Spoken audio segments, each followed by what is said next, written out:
Hello everyone, I Dr. Shamishta Banerjee welcome you all on the SWAM course on genetic engineering and its recent advancement. Today's video lecture will take into the exciting world of transgenic plants and the future trends that are set to revolutionize agriculture. Till now in this model we have discussed in detail restriction modification system, reporter genes, microarrays, DNA footprinting as well as gene therapy. Over the next 30 minutes, we will explore the cutting edge developments in plant biotechnology that promises to enhance the crop yield, improve the nutritional content and address several challenges such as climate changes, drought conditions, improve the enhancement of any nutrition. All this we are going to discuss. Before we dive into the future trends, let's ensure we have a solid understanding of transgenic plants. Now, we have already discussed what are transgenic plants in our previous lectures, but just have a quick brush up of it. Transgenic crops, they are basically known as engineered plants or biotech plants or genetically modified plants or basically GM plants we can say, or in other words they are also termed as GMOs. So, what are they? We all know that they are agricultural plants whose genomes have been altered by introducing genes from some other organism using genetic engineering techniques to enhance the existing traits or to bring in a new trait that is not present, that does not occur naturally in the given crop species or the crop species under study or the selected crop species we can say. The process typically involves identifying a gene with the desired trait, isolating it and then inserting it into the plant's genome using various techniques. During 1970s, the green revolution in wheat and rice enabled India to become self-sufficient in food grain production. And we can also say that with increasing world population, the food demand needs to be doubled and this is only possible with the help of these transgenic productions.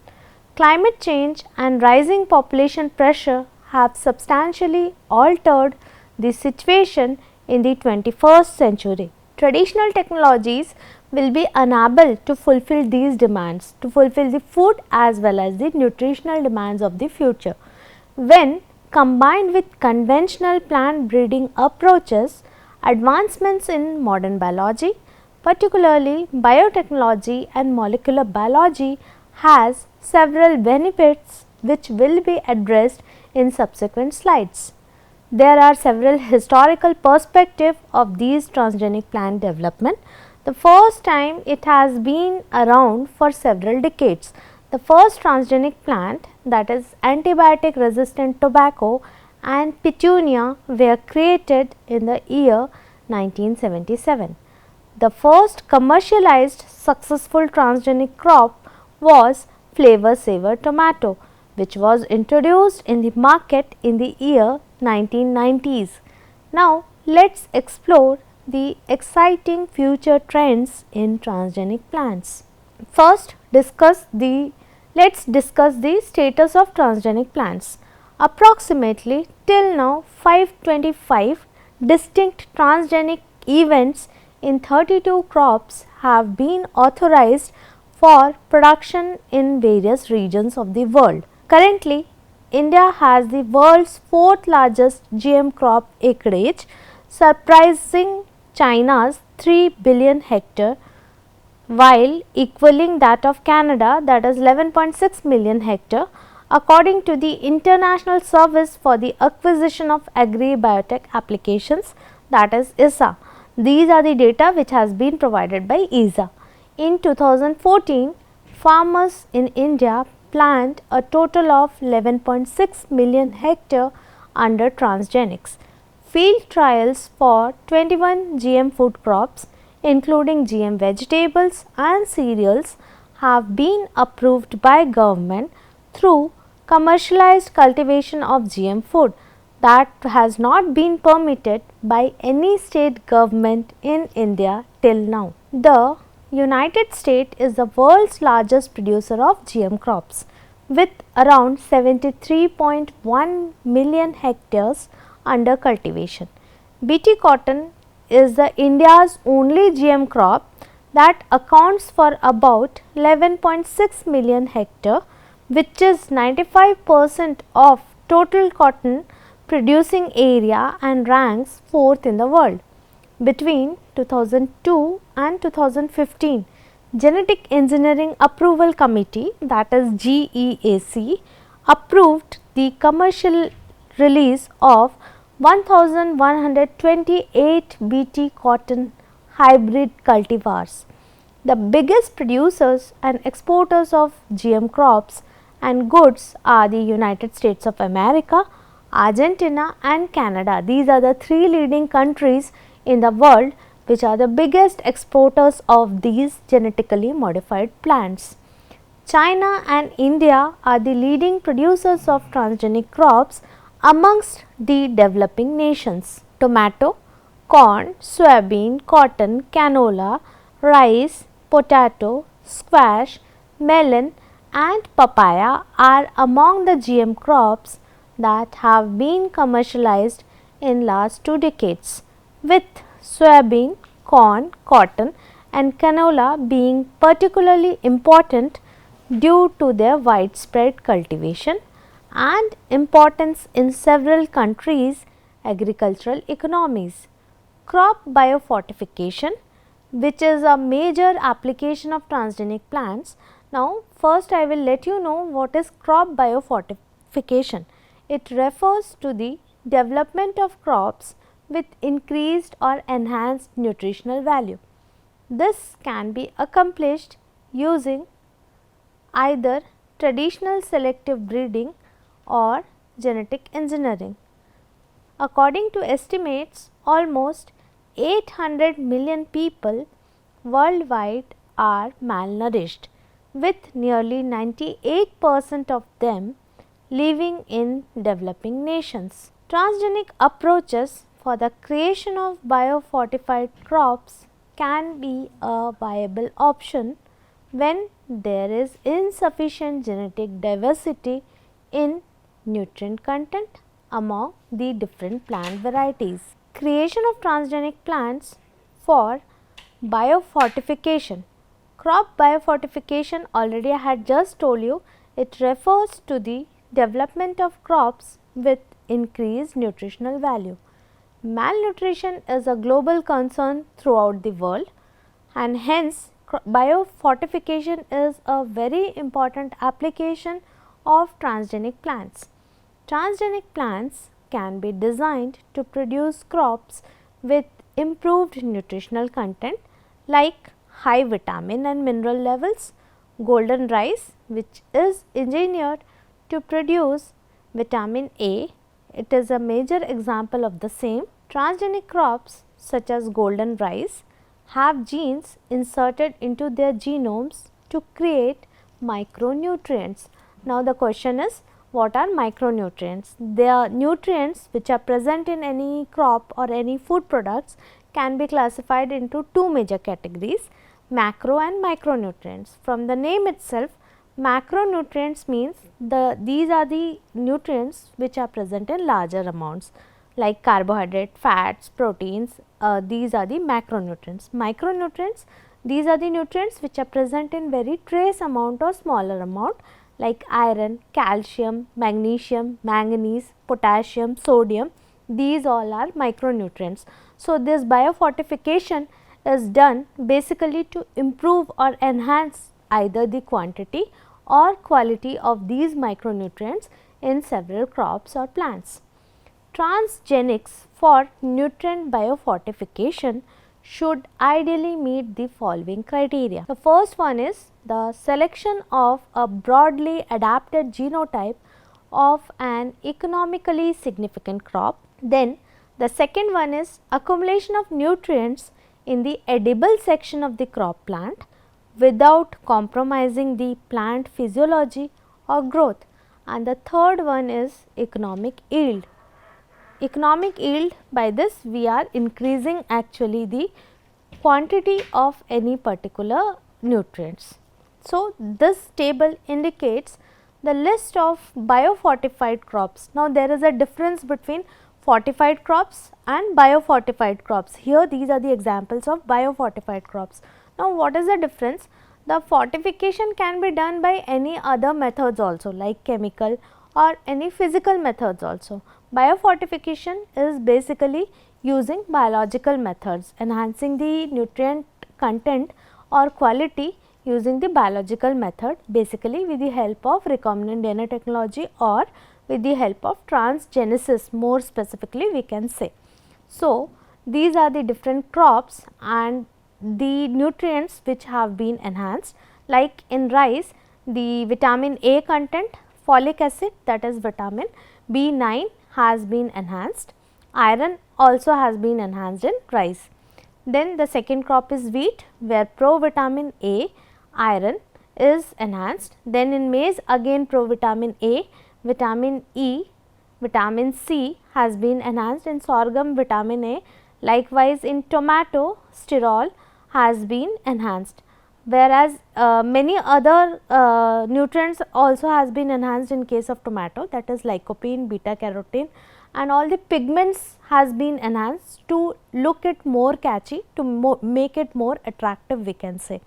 Then the last crop which is an example shown here is alfalfa, where methionine and flavonoid content has been enhanced in this case. So, the other application for which the transgenics has been created are climate resilient crops. From the name itself, that is it will be able to resist the several extremities or the several climate changes which occurs, like drought, flood and all these conditions. So, climate change, they possess a significant threat to agriculture. Like future trends involves engineering crops that can withstand extreme temperature, drought and other environmental stresses. For instance, we can modify crops to have increased heat tolerance or better water use efficiency. Other applications are pest and disease. In detail we have discussed under the transgenic plant segment. Pests and diseases can devastate crops. The future of transgenic plants include developing crops that are naturally resistant to these threats, reducing the need for chemical pesticides. The yield can be increased, like feeding a growing global population is again a major challenge. Genetic modifications can boost crop yields by optimizing the process of photosynthesis, nutrient uptake and other essential processes. Future prospects of transgenic crops includes environmental sustainability. Sustainable agriculture is very crucial.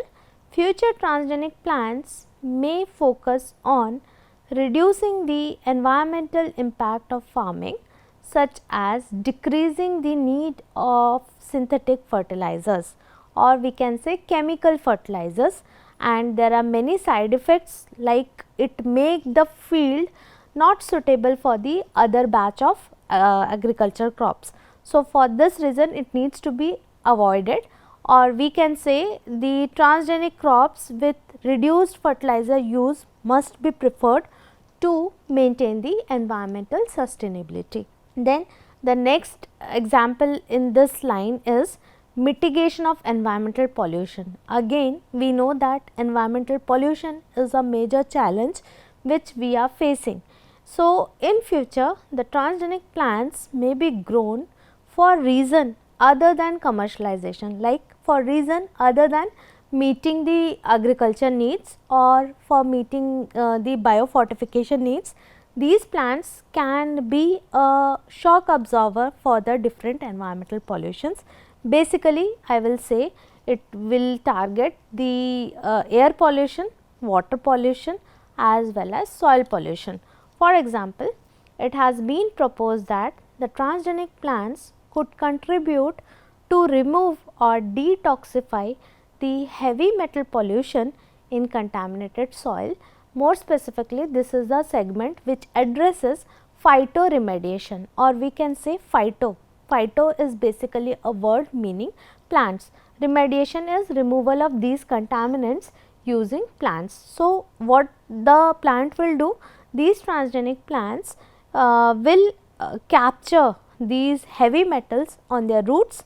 They will survive on them using the process of photosynthesis, and as a result the pollutants will be degraded and our plants will take nutrition from them. So, basically it is a symbiotic relationship we can say. So, with the help of these transgenic plants, it can be helpful for remediation of heavy metals in soil. A particular problem in some location is mercury contamination. So, plants have already been created that can accumulate mercury. Thus, growing such plant is a potential solution for cleaning up mercury pollution at despoiled sites we can say. The remediation potential of transgenic plants with a specific gene, this gene is MER-A gene, which has been isolated from E. coli, and it encodes mercuric iron reductase, which is extremely useful. From the name itself, this is basically a enzyme. MER-A gene codes for an enzyme, that is mercuric iron reductase. Reductase that will help, this enzyme will help in the reduction of mercury, and as a result the mercury which has been soiled at the contaminated sites will be broken down into smaller compounds, and ultimately with due course of time they can be remediated by certain mechanism. I will not say they will be completely removed, but in due course of time their burden or their environmental impacts can be reduced to certain extent by using this MER-A gene in our transgenic plants to be introduced from after isolating it from the E. coli model bacteria. The possibility of these GM crops as a production method for biodegradable polymers, not only polymers, that is poly beta hydroxybutyrate PHB or PBV, that is poly beta hydroxyvalerate. These are the polymers which have already been synthesized by using this GM crops. Again, next landmark future trend is in chymosin synthesis. It is a recent example of expression in transgenic plants of an animal enzyme. Chymosin is basically an animal enzyme belonging to the category of proteases. It is widely used in the food business. So, again its production in plant can be very helpful in terms of commercialization we can say. Again there are many future uses of GM crops. The first one is improved and more efficient weed control mechanism can be utilized. Second is reduced losses due to insect pests, viruses, and it may also reduce the need for insecticidal use. Reduced post harvest losses due to improved shelf life and marketing flexibility due to the enhanced storage condition. Increased nutritional quality like oil in canola, and the other future uses can be a more effective hybrid seed production mechanism can be developed using these transgenic crops. Transgenic crops will be employed in the future not just for better agronomic qualities, but also for traits related to food processing, medicines including edible vaccinations and special chemicals. Edible vaccination. So, this is a very interesting type of segment we can say. Till date we already know from childhood the edible vaccine which already have vaccinated, most of us have got that vaccine is the polio vaccine. Likewise, with the help of this transgenic crops, there is chances that more edible vaccines will be in future, and it is a edible vaccine in the form of a drop. But actually the edible vaccine is like we are eating any fruit, we are eating any vegetable, and at the same time we are getting vaccinated against a particular disease. So, see how fascinating these can be, or how fascinating it is the use of this future trends in transgenic plants. Therapeutic proteins from transgenic plants. Proteins of therapeutic importance like those which are used in treatment, diagnosis of human disease can be produced in plants using recombinant DNA technology. Scaling up of these transgenic plants, scaling up means stepwise we will gradually increase its quantity, we can say. First it will be produced in lab, then in a small soil region by exactly mimicking the same condition which will be in the field, and then ultimately it will transfer to field. So, it will be a gradual step by step procedure for scaling up these transgenic plants, and ultimately it can result in industrial production of any therapeutic proteins. So, the area of research combines basically molecular biotechnology and agriculture. So, in short, that is known as molecular farming, or it is farming, that is pharmaceutical proteins in farms. Pharmaceutical proteins will be produced in farms. It can be farm animals as well as farm plants. So, this topic will be discussed in later lectures subsequently. The proteins produced in transgenic plants for therapeutic uses are of three types. The first protein is antibodies, second are the normal proteins, and the third one is vaccines. All these they fall under the category of therapeutic proteins. Antibodies, we all know, these are the proteins which are synthesized against antigen to provide immunity, or we can say to fight against any sort of infection. Okay, this is one aspect of antibody. Second aspect of antibody can be monoclonal antibodies can be generated using transgenic plants. Now, what are these monoclonal antibodies? They are very specific for a particular type of antigen, or we can use these monoclonal antibodies for targeted treatment. Okay. Then the next class of this therapeutic protein is protein itself, like single cell proteins, and many other examples are there. And the third category is vaccine. I will not go into detail what are vaccines. So, all these are the three categories under which the therapeutic proteins are basically produced from transgenic plants. Pharmaceuticals and vaccines from transgenic plants. Vaccines against infectious diseases of GI tract, that is gastrointestinal tract, have been produced in plants such as potatoes and bananas. Another appropriate target would be cereal grains.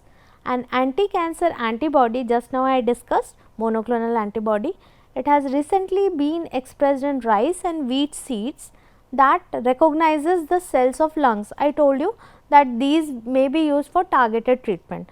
So, we all know the therapies which are used for cancer, the major challenge which we face is they are not targeted, they are not specific to the cancer cell itself. So, these type of the anti-cancer antibody or monoclonal antibodies which will be generated, they will recognize the specific cells of lungs, breast and colon cancer, and hence they can be useful in both diagnosis and therapy in the future.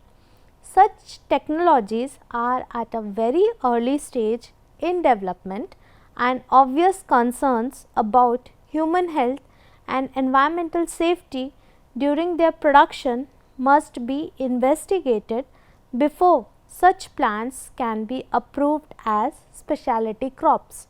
Examples of transgenic crops is Bt cotton, the only genetically modified cash crop. We call it as cash crop because it brings us direct economy. Under commercial cultivation in India is cotton. Bt cotton was first used in India in the year 2002. Nearly 96% of the country's cotton area is now covered by Bt hybrid. Then the next one is Bt brinjal. Now, what does this Bt stands for? It basically stands for Bacillus thuringiensis, and these are the examples of pest resistance transgenic crops, we can say. Bacillus thuringiensis is basically a nematode which destroys the whole field.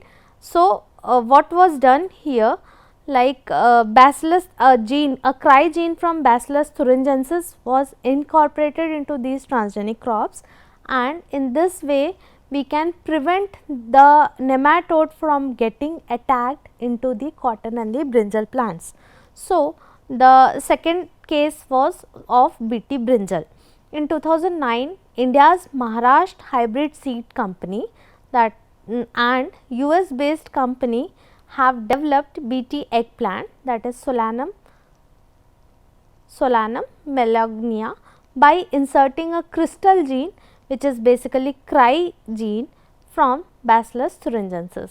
GEAC in 2007 recommended the commercial release of BT brinjal, which was developed by Maharashtra Hybrid Seed Company in collaboration with Dharwad University of Agricultural Sciences and Tamil Nadu Agriculture University, but the initiative was blocked in 2010, stating that a thorough field test must be carried out to assess the negative impact or assess any impact which could harm the environment before it can be used by farmers. So, these are the examples of other genetically modified products, plant products which are in pipeline, that is increased level of iron and vitamin A in rice, fast ripening process in banana, improved feed value in maize, high levels of flavonoids in tomatoes, drought resistance in maize, increased phosphorus availability in maize, plants more tolerant to arsenic, edible vaccines from plants, low lignin content in trees, glowing plant with gene from firefly that will glow in the dark. These are the examples which are in pipeline. Advantages and concern: while the future of transgenic plants holds great promise, it is essential to consider both its advantages and concerns. Advantages includes increased food production, reduced resilience on pesticides, and the potential to combat the malnutrition.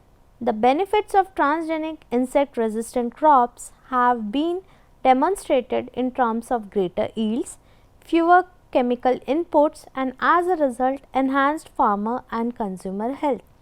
On the other hand, while there has been no indication of negative impact, the possibility of pest resistance development and indirect damage to non-target species warrants caution in how we deploy transgenic plants expressing the insecticidal genes.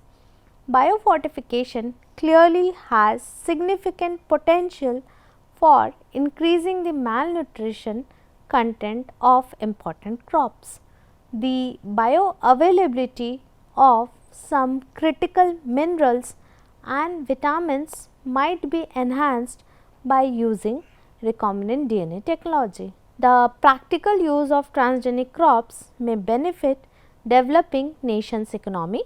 Thus, in the opinion, transgenic plants should be pushed in poor countries only after ensuring their non-harmful influence on natural resources and society.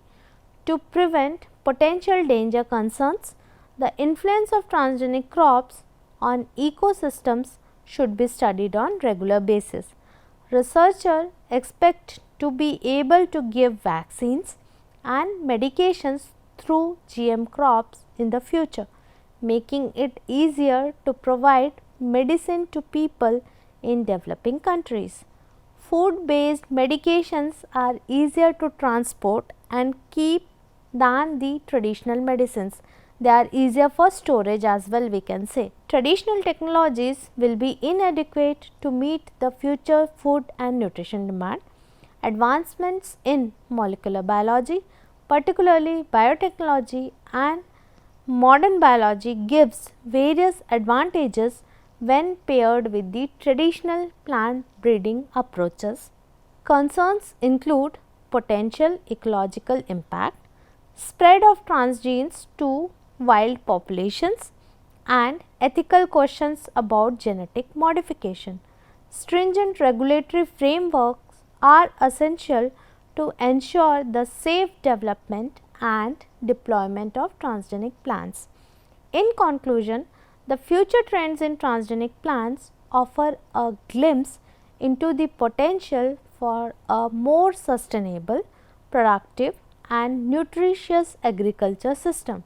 Ethical issues: when transgenic plants are planted in the field, They will certainly come in touch with a variety of different species that works together to carry out many ecological functions in agricultural areas.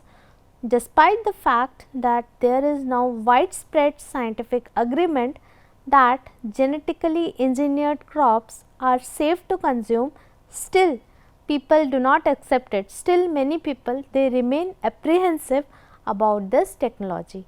The introduction of transgenic crops into the conventional food production system has caused uproar in society due to its ethical and several risk concerns. 5 ethical issues that have been expressed concerning these genetically modified crops are: potential harm to human health, potential environmental damage, detrimental influence on conventional agricultural practices, excessive corporate control and the technology's unnaturalness, human health. So far, there is no definitive proof that genetically altered foods are more likely than traditional meals to trigger the allergic responses. Genetic modification does not produce allergies. However, the type of the gene chosen for introduction into the modified host plant might cause allergic reactions. Horizontal gene transfer from genetically modified crops to intestinal microbiota is more likely to be caused by microbial transgene. A transgenic plant has a portion of foreign DNA that is not found naturally in that plant. So, these DNA fragments are frequently derived from trans, that means similar plants, or cis, which is completely distinct species such as viruses and bacteria. Now, because of this, there is a rising worry about concerns such as whether consuming the alien DNA will pose any risk to human as well as animal system, or we can say the whole ecosystem. The other concern is Roundup Ready soybean had 12 to 14% less isoflavones than the untreated soybean. So, again this is a matter of concern for human consumption. The negative environmental impacts of large scale GM plant cultivation may have an indirect impact on human health. Concerns have been raised concerning GM plants' negative impact on environmental as well as animal population, biodiversity and gene transfer in non-GM wild herb species. Negative environmental impact of any GM crop can be threat to monarch butterfly, crop to weed gene transfer, resistance to antibiotics, GM protein leakage into the soil, pesticide spraying reduction. Are they real? Again this is a matter of question. Crop hybridization with surrounding weeds may allow the weed to acquire features such as herbicide resistance that do not normally have. According to research findings, crop traits can escape cultivation and survive in wild populations for many years. One specific risk associated with planting of GM plant has already alarmed some people is gene flow from the modified plant to wild plant, particularly in regions of delicate biodiversity. More than 40 nations have passed legislation requiring the labeling of GM foods. Here are the key takeaways from our discussion today. Transgenic plant can address climate change, improve nutrition and enhance the food security. Advantages must be weighed against environmental and ethical concerns. This is an example. So far how many commercialized crops have been developed. Maize, sorghum, canola already I had discussed, and in data we can see in numbers how many cultivars or hybrids of that has been already commercialized in market. Effective regulation is crucial for responsible development. As consumers and citizens, we play a role in shaping the future of transgenic plants through informed decision. support for research and advocacy for responsible practices. In the next lecture, we will be discussing about future trends in transgenic animals as well as farm animals. Thank you for joining us in exploring the exciting future of transgenic plants. Together, we can harness the power of biotechnology to create a better as well as more sustainable world. Thank you.